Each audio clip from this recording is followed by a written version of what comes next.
श्रुतिस्मृतिपुराणानाम् आलयं करुणालयं नमामि भगवत्पादं शङ्करं लोकशङ्करं शङ्करं शङ्कराचार्यं केशवं बादरायणं सूत्रभाष्यकृतौ वन्दे भगवन्तौ पुनः पुनः।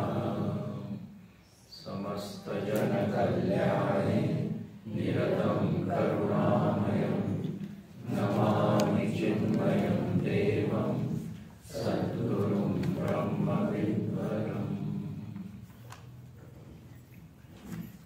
ॐ भद्रं कर्णेभिः शृणुयामदेवाः भद्रं पश्येमाक्षभिर्यजत्राः स्थिरैरङ्गैस्तुष्टुवागुंसस्तनूभिः यशस्विमदेवहितं यदायुः स्वस्ति न इन्द्रो वृद्धश्रवाः स्वस्ति न पूषा विश्ववेदाः स्वस्ति नस्तार्क्ष्यो अरिष्टनेमिः स्वस्ति नो बृहस्पतिर्दधातु। ओम शांति शांति शांति। पहला और दूसरा मंत्र।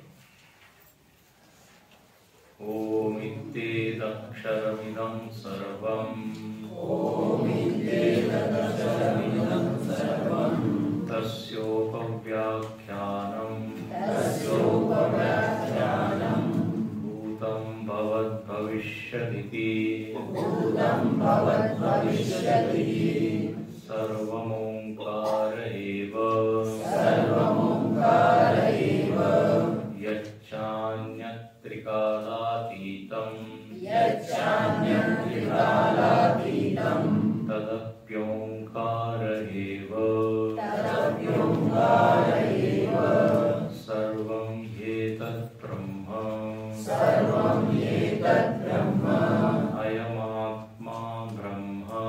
अयमात्मा ब्रह्म सोऽयमात्मा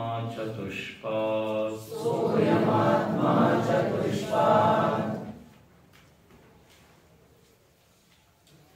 श्रुति ने प्रथम मंत्र में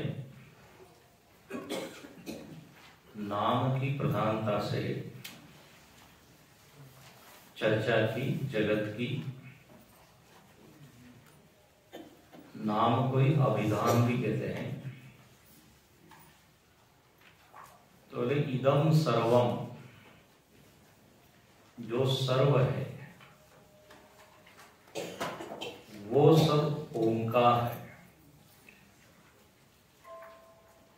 और सर्व मतलब अव्यक्त से लेकर व्यक्त तक। बीजात्मक जगत से लेके जो कार्यात्मक जगत है, या इसको कारण और कार्य ऐसा भी आप कह सकते हो। जगत के बारे में वेदांत की का मत ये है, भूत्वा भूत्वा प्रविलीयते। जगत एक बार ही बना नहीं है, बार बार ये बना है। बना है ये कहना भी ठीक नहीं, बार बार ये व्यक्त होता है।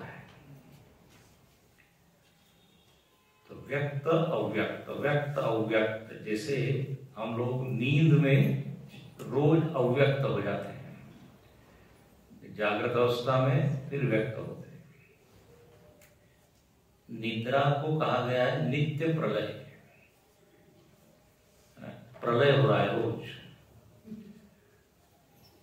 ऐसे ही समष्टि में जो समष्टि अव्यक्त हो जाती है उसको प्रलय बोल दिया जाता है। तो जहां सारा ये विशेष विशेष जो है वो सब लीन हो जाता है। अव्यक्त दशा उसको कहते हैं, बीजात्मक दशा। मोबाइल को भी अव्यक्त करना पड़ेगा।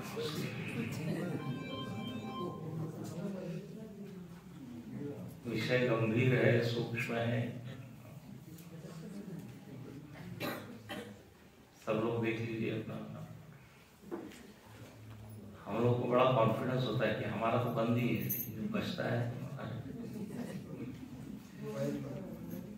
तो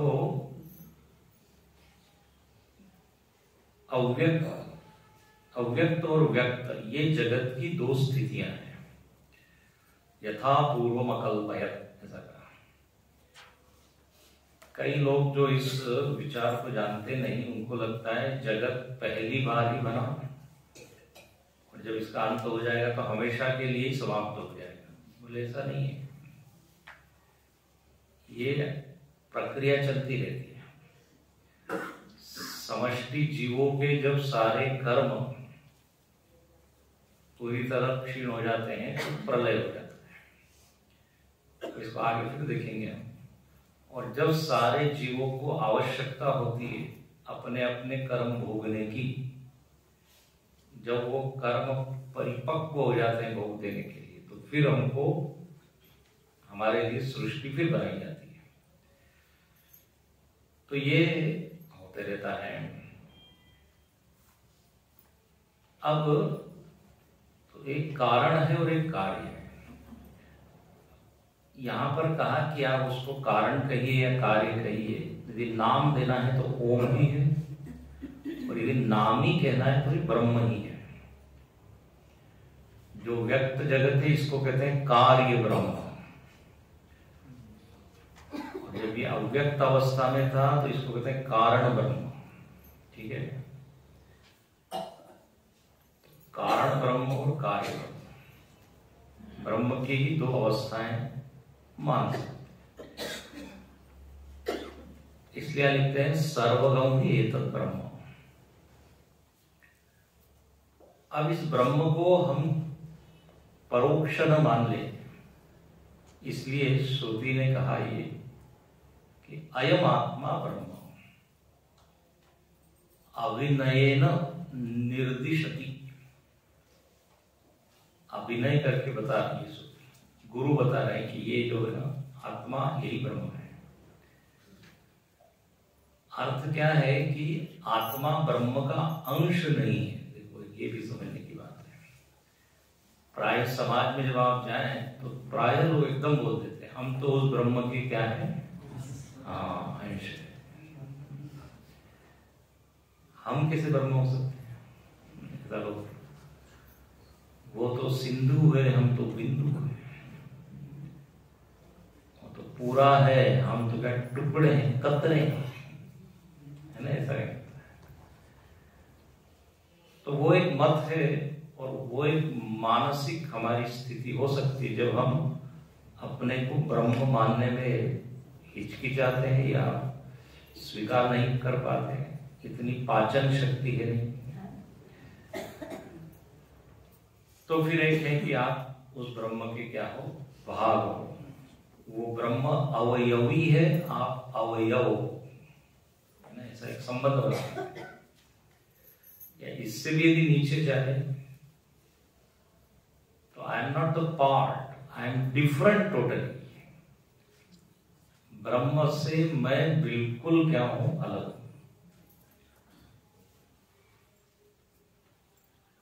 अब उस भेद का कारण क्या है वो पूछना पड़ेगा। आप क्यों भेद कर रहे हो? तो वो दूसरे कारण बताते हैं। जो द्वैत दर्शन है उसमें तो ब्रह्म और आत्मा में भेद है। जो विशिष्टाद्वैत दर्शन है उसमें ब्रह्म और आत्मा में संबंध है, बोले एकदम ही हम अलग नहीं है। द्वैत में क्या है, राजा प्रजा का संबंध है। जैसे राजा अलग, प्रजा अलग। हाँ, राजा एक है, प्रजा अनेक है। तो एक ब्रह्म है और सारे जीव उसकी प्रजा है। ब्रह्म को बना दिया शासक, हम हो गए शासित। वो नियामक हो गया, हम हो गए नियम्य। बहुत सारे संबंध बना सकते हैं। लेकिन थोड़ी साधना होती है तो बोले नहीं, बिल्कुल भिन्न नहीं है, भिन्ना भिन्न संबंध है। भेद भी है और अभेद भी है। उसको कहते हैं भेद सहिष्णु अभेद। जैसे ये हाथ की उंगली या हाथ है, तो हाथ आपसे अलग भी है और हाथ आपसे एक रूप भी है। हाथ में हमारी अहम बुद्धि है कि नहीं? हाथ को किसी ने स्पर्श किया तो क्या बोलेंगे, हमको क्यों स्पर्श किया? अच्छा, और बिल्कुल ऐसा भी नहीं कि हाथ ही मैं हूं, कैसा संबंध है? हाथ मेरा भी लगता है और हाथ मैं भी लगता हूं। तो जब हम मेरा कहते हैं तो भेद हो गया,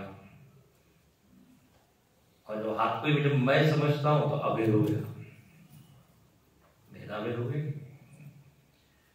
तो ब्रह्म और जीव में या ब्रह्म और आत्मा में ऐसा संबंध मानते हैं। इसके लिए उदाहरण दिया है, जैसे अग्नि और अग्नि की चिंगारी, ये भी उदाहरण है, या अंग अंगी। तो ये विशिष्टाद्वैत दर्शन होता है, उसमें आप उस ब्रह्म के भाग बन जाते हैं। लेकिन यहां पर जब अद्वैत की बात की जा रही है तो बोले अयम आत्मा ब्रह्म। ब्रह्म और आत्मा में कोई भेदक नहीं है। कौन है जो उसको दो भागों में बांटेगा? एक ही चैतन्य है। वो चैतन्य, हाँ, अज्ञान एक जरूर चीज है जिसके कारण आप में और उसमें क्या हो गया, भेद हो गया। अविद्या काल में भेद है, विद्या काल में अभेद है। सही बोला क्या? वास्तव में तो अविद्या जब है तभी भेद नहीं है, तब भी अभेद ही है, लेकिन हम जानते नहीं है। बस बात है जानना और न जानना, यही दो स्थितियां हैं। जब तक नहीं जानते तब तक अलग लगता है, जब जानते हैं तो एक, पहले ही एक थे लेकिन जानते नहीं। जैसे कई बार होता है, दो भाई जो है वो बिछुड़ जाते हैं बचपन में, हिंदी सिनेमा में होता है ऐसा। और फिर दो अलग अलग किसी क्षेत्र में चले जाते हैं, एक पुलिस बन जाता है, एक तो कोई माफिया बन जाता है।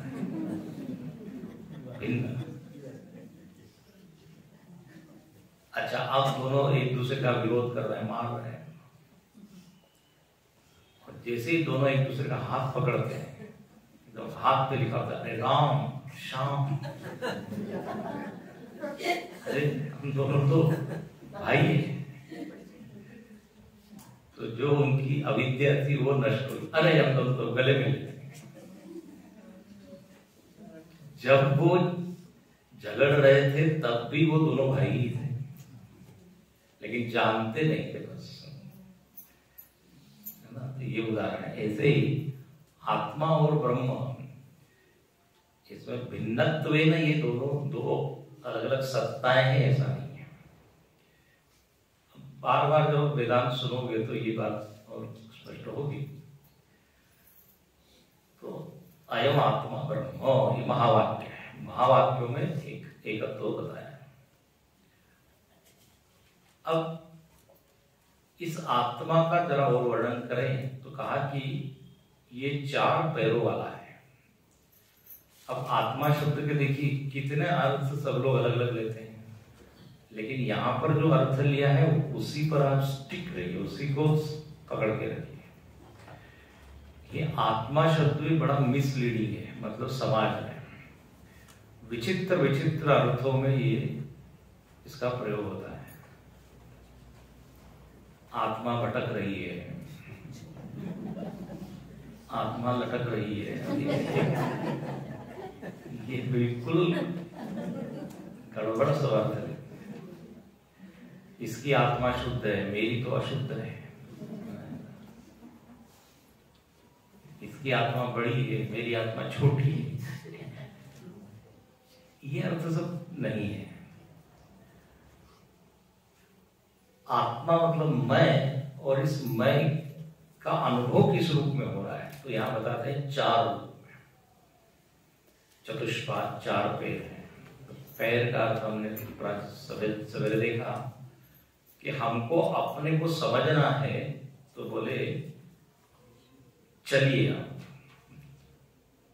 चलने के लिए जैसे पैर होता है, पद्यते अनेन, ऐसे ही यहां पर विचार के मार्ग से आपको चलना है। तो 4 जो पैर है उसमें से 3 तो साधन है, करण है। चौथा जो है वो पैर नहीं है, चौथा है पद है, जहां पहुंचना है। क्योंकि पद शब्द के दोनों अर्थ होते हैं। चलने के लिए जो साधन है उसको भी पद बोलेंगे, और जहां पहुंचा जाता है उसको भी पद बोलेंगे। जैसे अहम पदभ्याम गृहं गच्छामि, मैं पैर के द्वारा घर जाता हूं। ठीक है, तो ये जो पदभ्याम हो गया मतलब दोनों पैरों से, तो अब यहाँ पे ये पदभ्याम किस अर्थ में है? कर्ण, साधन के रूप में, ये तृतीया विभक्ति आती है। तो साधन हो गया, पादे न गच्छ, ऐसा बोल सकते हैं, तृतीया विभक्ति कर्ण के रूप में आती है। अच्छा, अब इसी वाक्य में गृहं गच्छामि, घर जाता हूं, तो गृहम जो है वो द्वितीया विभक्ति है, वो कर्म विभक्ति है। संस्कृत में होता है कर्ता कर्म। तो जैसे अहम पुस्तकम पठामि, तो पुस्तकम क्या हो गई? कर्म। जिसके ऊपर क्रिया हो रही है उसको कहते हैं कर्म। कर्तुरीप्सितमं कर्म, कर्ता जिसको चाहता है उसको कहते हैं कर्म, और जिसके द्वारा वो वहां तक पहुंचता है उसको कहते हैं करण। तो अहम गृहं गच्छामि, तो गृहं कर्म विभक्ति, यहां पहुंचना है। ऐसे ही जो तुरीय है, जो चौथा पाद है, वो कर्म है। कर्म तो एक्शन नहीं, कर्म तो व्याकरण वाला कर्म। देखो ऐसे शब्द जो है ना कंफ्यूज कर जाते हैं। कर्म विभक्ति की बात कर रहा हूं, इसलिए भाष्यकार कहते हैं तुरीयस्य पद्यते इति कर्म साधन पाद शब्द। बिल्कुल अंतिम पंक्ति देखिए दूसरे मंत्र की जो भाष्य है। तो 3 पाद तो करण है और चौथा पाद कर्म है, ये जहां पर व्यक्ति को पहुंचना है, जो अपने जीवन का ध्येय है। अच्छा, तो अभी यहां तो हो गई प्रतिज्ञा की, उसके 4 पैर हैं, 3 साधन है और 1 साध्य है। अब इसका जरा लक्षण भी बताइए, जो चलने वाले 3 पैर है हमको कैसे चलना है उस तुरीय तक। ऐसा है, शास्त्र से त्रिविधा प्रवृत्ति, ऐसा होता है। शास्त्र सबसे पहले नाम लेता है, किसी भी चीज के बताने तो नाम, तो यहां नाम क्या लिया? चतुष्पाद, आत्मा के 4 पैर। अब उस 4 पैर के लक्षण बताइए, तब हमको ज्ञान होगा कि कौन से 4 पैर है। उद्देश्य के बाद लक्षण, मतलब नाम, फिर लक्षण और फिर परीक्षा। परीक्षा मतलब फिर आप उसको देखिए, परीक्षण कीजिए। जैसे हमने कहा कि आप किचन में जाइए और शक्कर को लेके आइए। अभी पहले नाम लिया, क्या नाम लिया? शक्कर। तो दूसरा व्यक्ति क्या पूछेगा? लक्षण बताइए, क्योंकि इतने सारे डिब्बे हैं वहां तो लक्षण बताया जाएगा। जो मीठी है जो वस्तु वो शक्कर है, तो ये हो गया लक्षण। जब तक लक्षण आपको ज्ञात नहीं होगा आप पहचान नहीं सकते, क्योंकि वहां नमक भी है, रवा भी है, मैदा भी है, सभी सफेद सफेद है। ये लक्षण गलत हो जाएगा कि जो सफेद चीज है ना वो शक्कर है, कोई दूसरी चीज उठा के ले आएगा। तो सटीक लक्षण होना चाहिए, बिल्कुल सारे दोषों से रहित। तो कहा कि जो मीठी है वो शक्कर है, और लक्षण हो गया। अब जाके वो क्या करेगा? परीक्षा।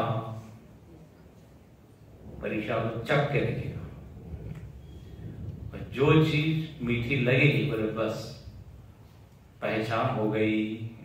इसी चीज को लाने के लिए उन्होंने कहा है। तो 3 चीज हुई कि नहीं? नाम, उसको उद्देश्य कहते हैं, उद्देश्य न उद्देश्य, उद्देश्य फिर लक्षण फिर परीक्षा। हो गया? किसी भी चीज, किसी भी व्यक्ति को आपको पहचानना है तो भी ये 3 चीज लगती है। जरा जाइए, उनको बुला के लेके आइए, कैंप में आए हुए हैं। अब बोले कैंप में तो इतने लोग हैं, नाम बताइए, तो नाम, फिर कैसे दिखते हैं, तो फिर भी लक्षण बताया जाएगा। चश्मा पहनते हैं, सिर पे कोई बाल नहीं है, हाथ में छड़ी है या जो टोपी पहनी है, ये सब लक्षण है। अब वो देखिएगा, वो लक्षण सुन, जहां सारे लक्षण फिट हो जाएंगे। आपको बुलाया है, आपका ही नाम है। अब देखिए, नाम भी 2-4 लोगों के नाम एक चीज से हो सकते हैं, तो केवल नाम से पहचान नहीं होगी। लक्षण ठीक होनी चाहिए। फिर परीक्षा। तो अब आत्मा का लक्षण बता दिया चतुष्पाद। तो जरा बताइए, एक एक पाद का लक्षण बताइए। तो एक एक मंत्र में एक एक पाद, एक एक पैर, हाँ, हमारे ही व्यक्तित्व का एक एक आयाम आप ऐसा समझिए। तो पहला प्रथम पाद। चलिए तीसरे मंत्र में, जागरित स्थानो बहिष्प्रज्ञः सप्तांग एकोनविंशति मुखः स्थूल भुक् वैश्वानरः प्रथम पादः जागरित स्थानो बहिष्प्रज्ञः सप्तांग एकोनविंशति मुखः स्थूल भुक् वैश्वानरः प्रथम पादः। तो पहला चरण, पहला पैर, पहला पाद। कहते हैं इस आत्मा का नाम है, ये सब नाम है जागरित स्थान। बोले जागृत अवस्था में, देखो यहाँ पे अवस्था के बजाय क्या दिया है? नाम, स्थान। प्रायः हम क्या करते हैं? अवस्था। तो जागृत अवस्था में आत्मा की अभिव्यक्ति हो रही है। तो जागृत स्थान यस्य इति जागृत स्थान। जागृत अवस्था एक स्थान है जिसका, उसको बोलेंगे जागृत स्थान। ये आत्मा का ही नाम हो गया, जागृत स्थान। जागृत में जो अनुभव में आ रहा है। अच्छा, बहिष्प्रज्ञ, जिसकी प्रज्ञा बाहर की ओर जा रही है, तो ये आत्मा का ही दूसरा नाम है। बहिप्रज्ञा यस्य स बहिष्प्रज्ञ। तब ये 2 नाम है, जरा इस पर विचार करें। जागृत अवस्था में हमको अनुभव हो रहा है अपने शरीर का, अपने जगत का, इस प्रत्यक्ष जगत का, और ये अवस्था ऐसी है जिसको हम सभी अनुभव करते हैं, कोई रहस्यमय ऐसी स्थिति नहीं। और जैसे मैंने कल कहा, प्रायः लोगों को जीवन जो है वो वही समझते हैं जीवन जो जागृत में अनुभव करते हैं। वैज्ञानिक लोग इत्यादि भी जो खोज करते हैं वो सब कहाँ करते हैं? जागृत में करते हैं। प्रकल्प, विकल्प, संकल्प सब हम कहाँ कर रहे हैं? जागृत में कर रहे हैं। तो लगता है कि जागृत ही जीवन है, लेकिन ये केवल 1/3 भाग है याद रखना अपने जीवन का, 1/3। इसके अलावा 2 और अनुभव के स्थान है, अनुभव की अवस्थाएं हैं, लेकिन जागृत में अति आसक्ति के कारण इसको सबसे ज्यादा महत्व हम देते हैं। अच्छा, अब इस जागृत अवस्था में स्थिति क्या है, प्रज्ञा की स्थिति क्या है, बुद्धि की स्थिति क्या है, ज्ञान की स्थिति क्या है? तो बोले इस अवस्था में प्रज्ञा जो है बाहर की ओर भाग रही है।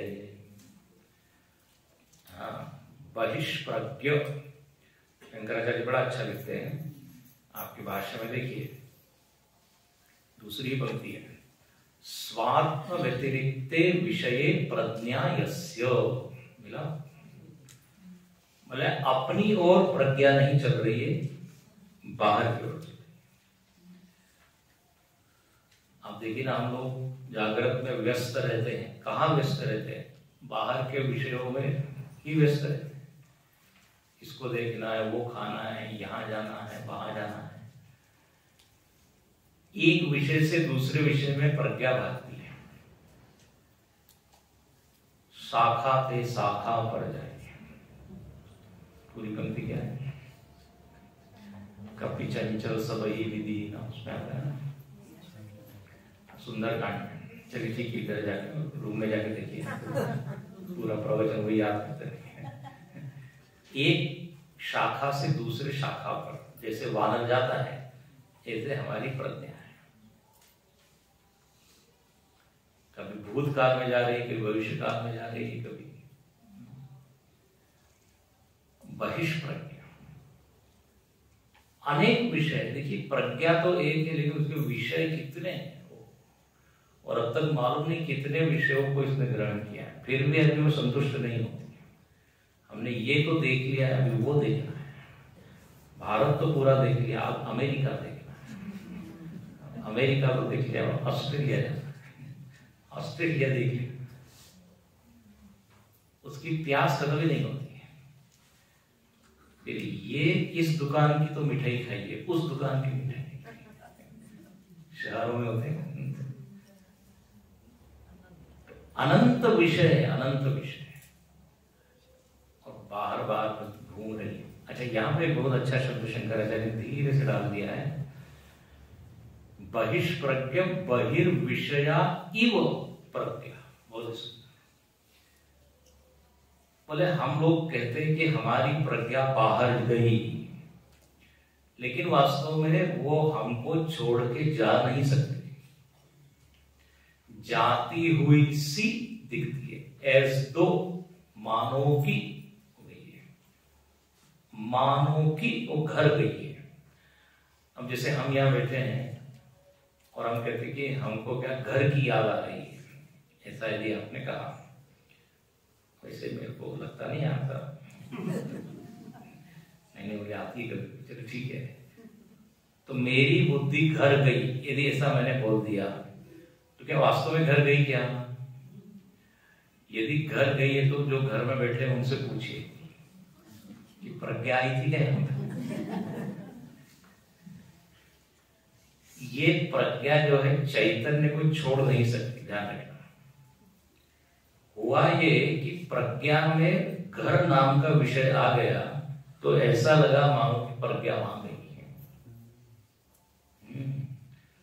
आत्म चैतन्य को छोड़ के वृत्ति जा कैसे सकती है? हम भले ही कहते मन भटक रहा है, मन भाग रहा है, जा रहा है, ना ना, मन में बाहर के विषय आ रहे हैं, इसलिए भटका होगा सा वो लगता है। जैसे जहाज के ऊपर एक पंछी है, वो इधर उधर घूमता है, लेकिन फिर कहाँ आ जाता है? वो जहाज पे, उसको दूसरा आश्रय नहीं। या कई बार वो पक्षी के पैर में से धागा बांध देते, उसको उड़ाते हैं, और वो उड़ता है वो इधर उधर, लेकिन वो बंधा हुआ होता है। चलो पक्षी का उदाहरण है, तो पतंग का उदाहरण, उड़ रही है, लेकिन वो जुड़ी हुई किससे है? यदि उससे वो जुड़ी हुई नहीं होती तो उड़ नहीं सकती थी। हमेशा के लिए उड़ जाएगी, कट गई तो कटी पतंग है।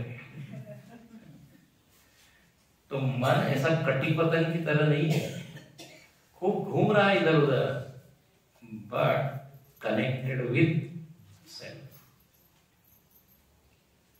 तो लगता है कि चला गया, इसलिए यहां शब्द डाल दिया बहिष्प्रज्ञ, बाहर बाहर के विषय इस प्रज्ञा में बैठे।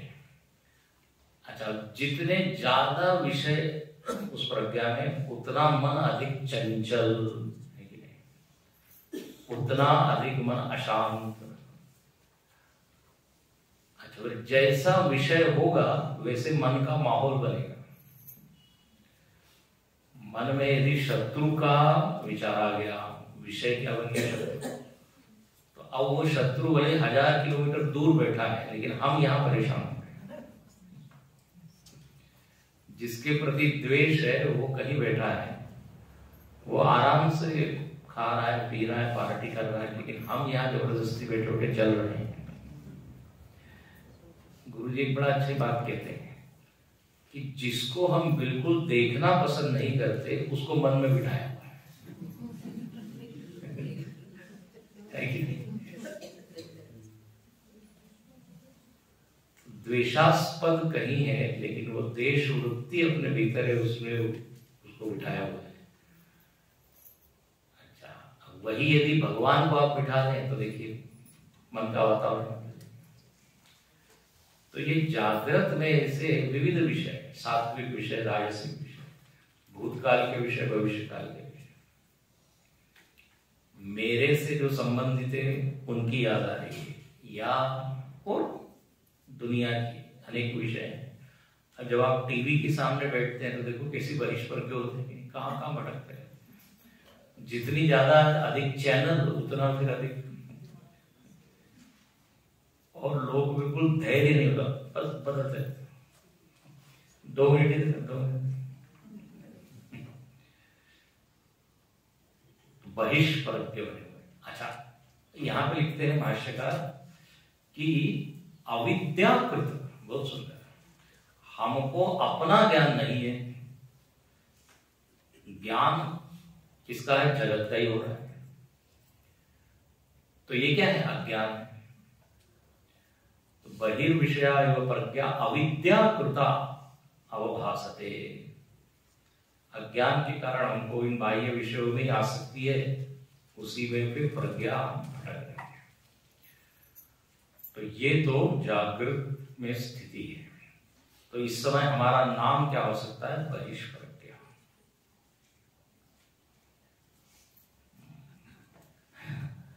कैंप के बाद कोई मिले और उसका मन यदि भटक रहा है तो बोल सकते हैं आप बहिष्प्रज्ञ हो।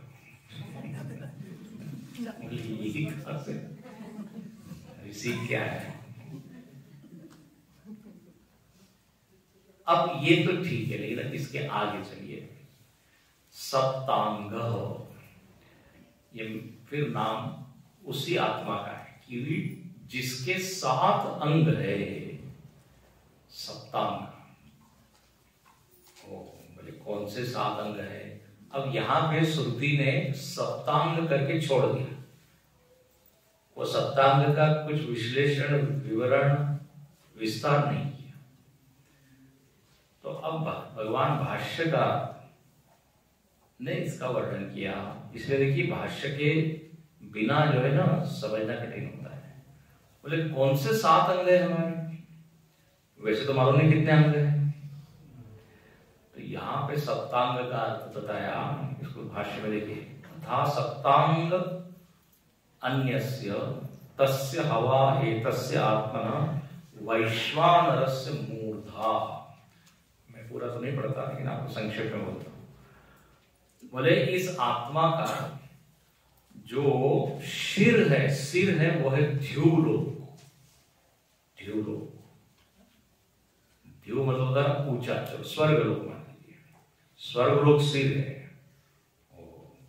सूर्य नेत्र है, सूर्य नेत्र है।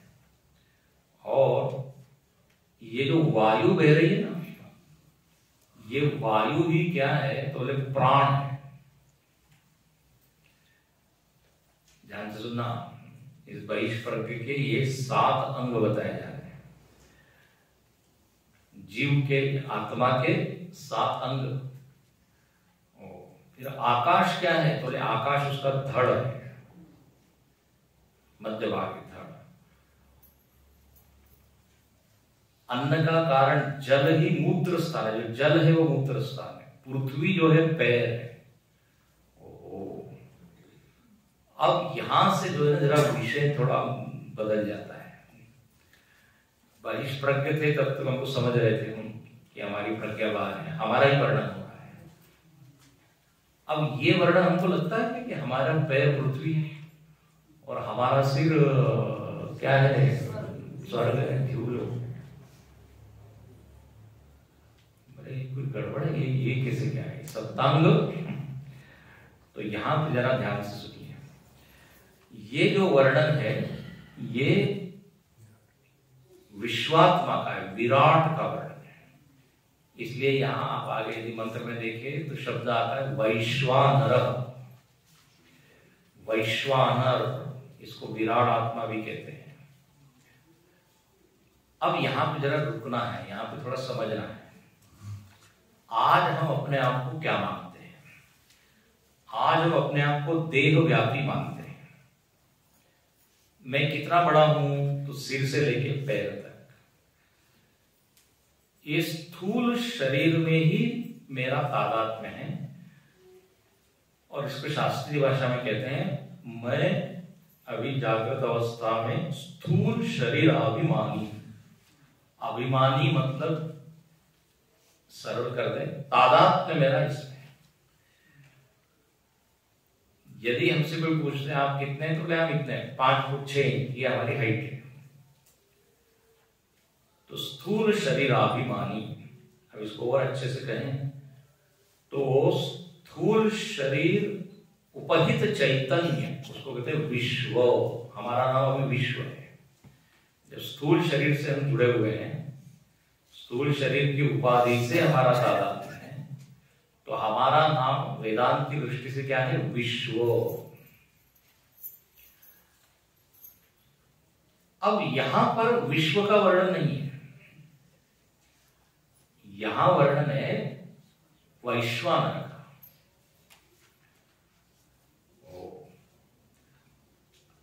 वैश्वानर मतलब विराट का, समष्टि शरीर का। हम लोग आज जिससे जुड़े हुए वो कौन सा शरीर है, व्यष्टि शरीर। हम आज बने हुए विश्व। अब यहां पर उपनिषद क्या कहती है कि आप विश्व से वैश्वानर बनिए।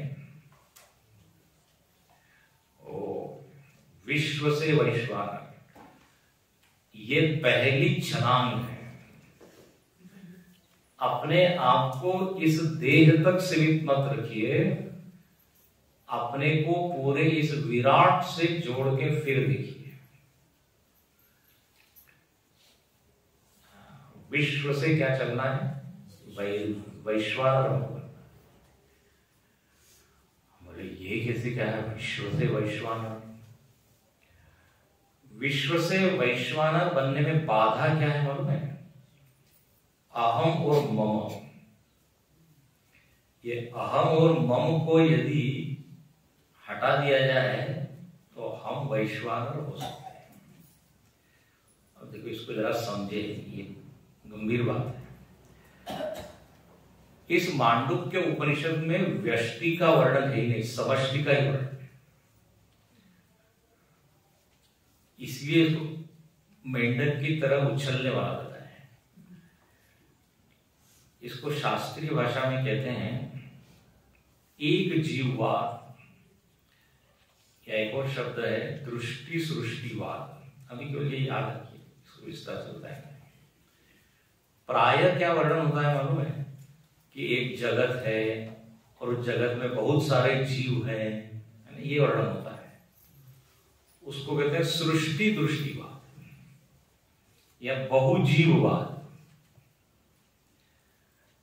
लेकिन यहां पर ऐसे सारे जीवों का वर्णन नहीं हो रहा है। यहां सीधे पहले इसमें क्या बोल दिया, वैश्वानर, एक वैश्वानर है, विराट एक है। हम अपने आप को आज सीमित मान रहे हैं, भले पहली कक्षा है, व्यष्टि से समष्टि में छलांग लगाइए, अपने संकुचित जो दृष्टि है, हाँ, उसको जरा फैलाइए। देखो, जो अत्यंत स्वार्थी और भोगी व्यक्ति होता है वो क्या कहता है, बस मैं हूं, मेरा शरीर है, इस शरीर को ही हमको सुखी बनाना है। यहां तक कि अपने परिवार वालों में भी उसका कोई तादाद में या प्रेम नहीं होता। वो यदि अपने शरीर में उनके कारण दुख हो रहा है तो परिवार को छोड़ देगा। आजकल ये सब स्थिति है। हाँ, अच्छा, लेकिन यदि हम अपने आप को थोड़ा व्यापक करें तो फिर परिवार के लिए हम अपना बलिदान दे देंगे, अपने सुखों की बलि देते हैं, देते ही। माता पिता अपने बच्चों के सुख के लिए कष्ट सहन करते हैं। परिवार में अभिमान ज्यादा, केवल स्थूल शरीर के लिए। किसी का अभिमान और अधिक शहर से तादाद में किया उसने, तो शहर के लिए घर का त्याग करेगा। अब वो कहता है मेरा ये क्या है, शहर है, उसके लिए घर को यदि कुछ तोड़ना पड़े चलेगा। और अधिक कर कीजिए प्रांताभिमान, प्रांत में उसका तादाद है, प्रदेश, तो प्रदेश का सुख दुख उसका सुख दुख। ज्यादा महत्व किसको देगा, प्रदेश। जो राष्ट्र भक्त होते हैं उनका तादाद में राष्ट्र से। अब जब स्वतंत्रता आंदोलन हो रहा था तो अपने बड़े बड़े नेताओं ने कहा कि क्या धन दो, एक दिन का भोजन छोड़ो, सोना दान करो। लाल बहादुर शास्त्री ने कहा, नेताजी ने क्या कहा, तुम मुझे खून दो, मैं तुम्हें आजादी दूं। तो देश के साथ तादाद में, देश ही मैं हूं, देश मेरा है। और आगे बढ़िए, हाँ, विश्वजी माझे घरो, मराठी में ज्ञानेश्वर मावली। तो देखो कैसे तादाद में बढ़ते जा रहा है। प्रांताभिमान, राष्ट्राभिमान, विश्वाभिमान, ब्रह्मांडाभिमानी। ब्रह्मा जी जो है ना, वो ब्रह्मांडाभिमानी है। वो कहते हैं पूरा ब्रह्मांड मेरा है। तो ये केवल मैं आपको आइडिया दे रहा हूं कि विश्व से वैश्वानर चलना है तो क्या सोचना पड़ेगा। व्यष्टि से समष्टि में चलना है, छोटी छोटी चीजों का क्या करना पड़ेगा, त्याग करना पड़ेगा। तो वैश्वानर के सप्तांग तो हो सकते हैं। यदि अब आप कल्पना कीजिए कि आप ये पूरे विराट है, तो अब आपके अंग क्या होंगे, ये जो बताए उस विराट शरीर में ये हमारे अंग तो कहां गायब हो गए। तब तो फिर सूर्य चंद्र नेत्र है, तब ये पेड़ पौधे सारे रोए हैं, नदियां जो है हमारी नसें हैं, पहाड़ जो है हमारी हड्डियां हैं। वैश्वान हमको इस अल्प है ना शरीर से उपनिषद ऊपर उठा। चलिए, बाधा इसमें केवल हमारा अहम और मम है। अहम और मम के कारण हम छोटे हो गए। मैं मेरा, अब चलिए मैं मेरा भी रखिए, लेकिन उस मैं मेरा को बढ़ाइए। अहम मनुष्य कहने की बजाय अहम हिंदू, यदि आपने ऐसा बोला थोड़े व्यापक हुए कि नहीं। हम भारतीय, अहम ब्राह्मण, अहम क्षत्रिय छोटा है, लेकिन उससे और अहम मनुष्य बड़ा है, मनुष्य से बढ़ाते चले जाइए।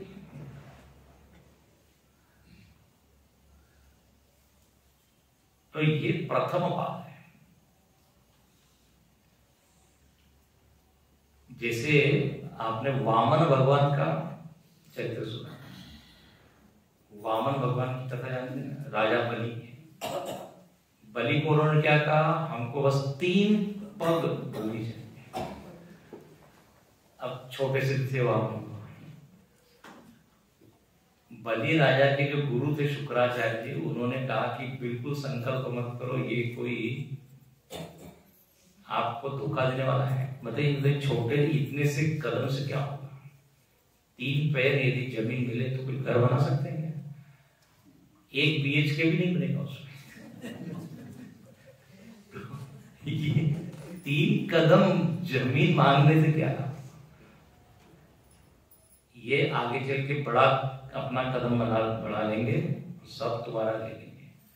लेकिन बलि बड़ा सत्य संकल्पवान था, उसने कहा नहीं, हमने संकल्प किया है तो जो भी, और जो उन्होंने कदम बढ़ाया अपना, तो 1 कदम से पूरा क्या पृथ्वी का हो गया कि नहीं। यही प्रथम बात है, हमको मन से ही ऐसे करना है।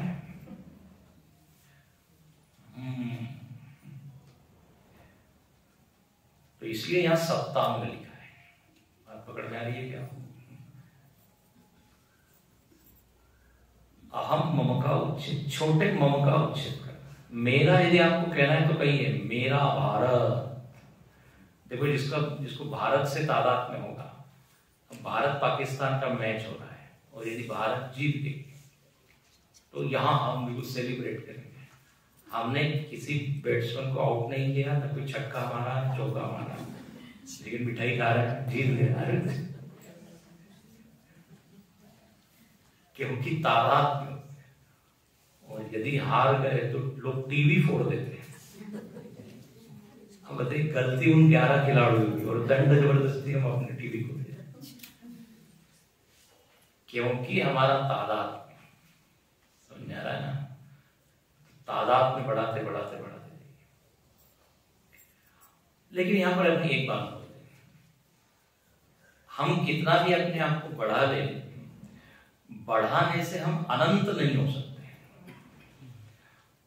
हम चलो ब्रह्मांड से तादाद में कर लेंगे, लेकिन ब्रह्मांड भी अनेक है।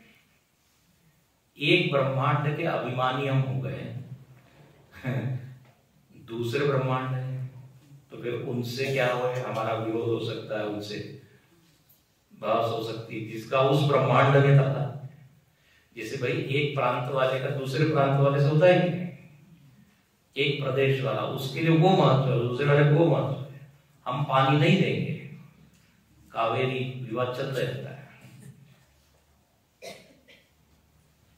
तो कितना भी आप बढ़ा लो, बढ़ाने से समस्या हल नहीं होगी। व्यष्टि से समष्टि भी आप बन जाए तो भी समस्या थोड़ी सी बनी रहेगी। घटाकाश यदि बढ़ा ले अपने आप, बढ़ा ले, फिर भी दूसरा घटा हो सकता है।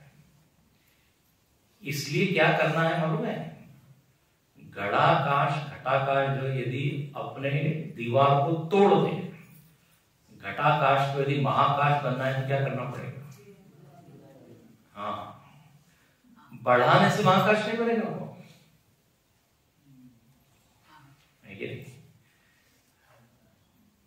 खैर पहला कदम ठीक है, आप व्यष्टि से समष्टि चलिए, घटाकाश से और बड़ा बड़ा बड़ा, लेकिन अंत में बड़ा छोटा सब तोड़ना पड़ेगा। तो यहां पे हमको चलना है तुरीय तक। ध्यान रखना, तुरीय में समष्टि का भी विलय हो जाता है। वो जो फाइनल है ना, वहां पे समष्टि भी नहीं है, लेकिन ये पहला कदम है, व्यष्टि से समष्टि, विश्व से वैश्व। देखिए, उपाधि चाहे छोटी हो या बड़ी हो, उपाधि आपको घेर के ही रखेगी। हमको क्या लगता है, उपाधि यदि बड़ी हो जाए तो हम बड़े हो गए, ऐसा कुछ नहीं होता। जैसे हम बड़े, पहले केवल 2 BHK का हमारा क्या घर था, छोटा, अब बड़े बंगला हो गया, बंगला। दूसरे लोग क्या कहते हैं, ये बड़े आदमी है। क्यों ये बड़े आदमी, अरे इतना बड़ा घर है। घर बड़ा होने से वास्तव में बड़े हुए नहीं है, लेकिन एक केवल भ्रांति है कि हम बड़े हो गए। हाँ, जो वस्तु है ना वो बड़ी हुई, जरा ध्यान से सुनिए। घर बड़ा हुआ है कि हम बड़े हुए हैं? घर बड़ा हुआ है, लेकिन घर के साथ जो हमारा मम भाव है वो हमको एक भ्रांति पैदा करता है कि हम भी क्या हो गए, बड़े हो गए।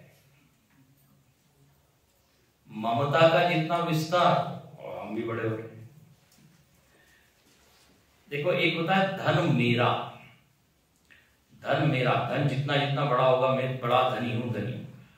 धन मेरा यहां तक तो ठीक है, लेकिन हम क्या करते हैं, उस धन के साथ तादाद जोड़ के अपने में एक आरोप कर लेते कि मैं धनी,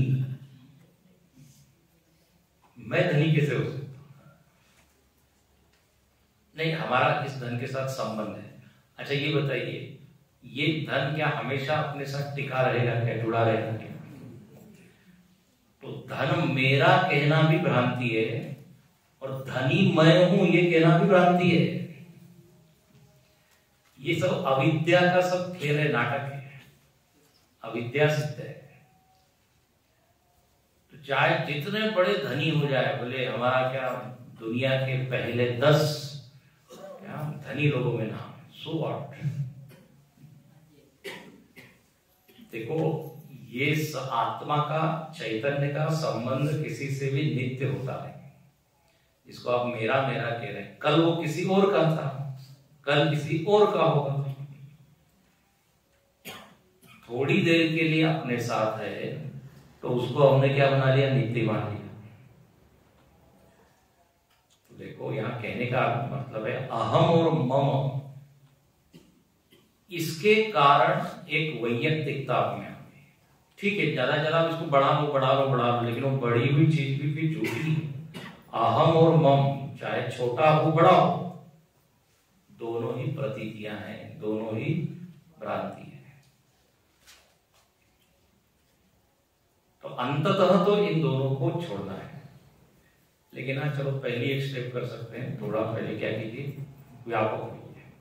जैसे मैं मनुष्य हूं कहने के बजाय मैं साधक हूं, ऐसा होती है। तो साधक होते ही थोड़ा दूसरा भाव आता है, थोड़ी ज्यादा पवित्रता, थोड़ा ज्यादा हमको कुछ अच्छा करना, ये भाव आता है।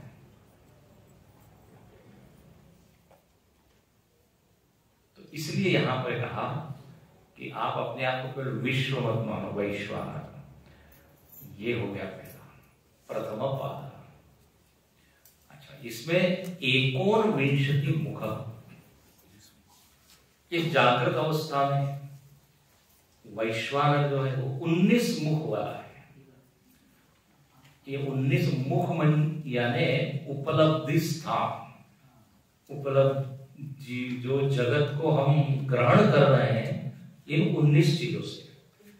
5 ज्ञानेन्द्रिया, 5 कर्मेंद्रिया, 5 प्राण और मन बुद्धि चित्त अहंकार। ये देखिए आपके भाष्य में लिखा है, तीसरी चौथी 5वीं लाइन में देखिए, तथा एकोन विंशति मुखानि अस्य बुद्धि इंद्रियाणि कर्मेंद्रियाणि जो 10, ये 10 हो गए। बुद्धि इंद्रियाणि मतलब ज्ञानेन्द्रियाणि, और कर्मेंद्रिया 5, 5 और 5 10, वायव प्राणादय 5, 5 प्राण 15, और मनोबुद्धि अहंकार चित्तमिति मुखानि इव, मुखानि तानि उपलब्धि द्वाराणि। ये 19 चीजों के द्वारा इस जागृत अवस्था में वैश्वानर क्या कर रहा है, विषयों को उपलब्ध कर रहा है, जान रहा है। इंद्रियां यदि नहीं होती तो हमको जगत का कोई ज्ञान था। अच्छा, और इस अवस्था में क्या हो रहा है, हमारा नाम क्या है, स्थूल भूख। हमारा नाम कहिए, वैश्वानर का नाम कहिए।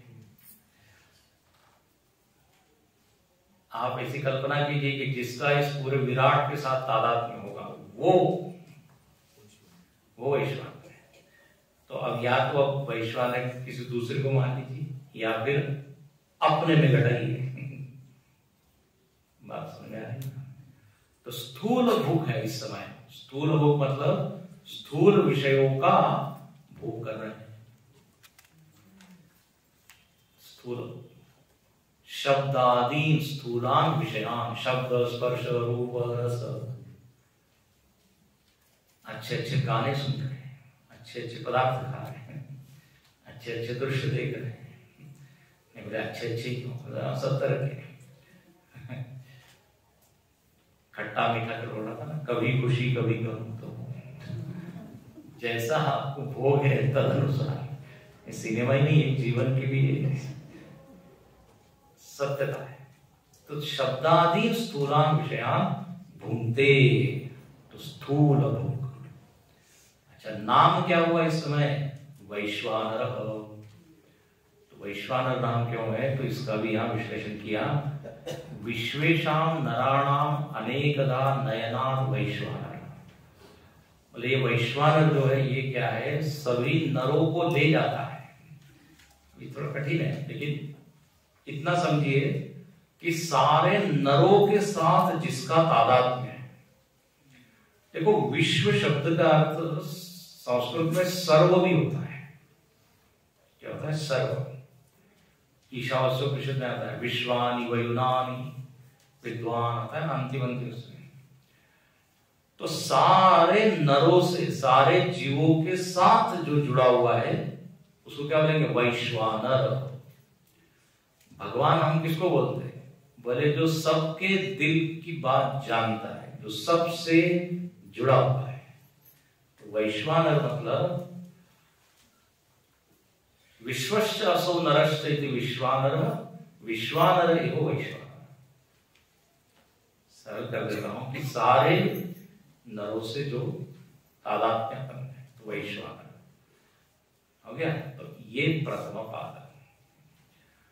तो एकदम भारी है, तो बिल्कुल भारी है।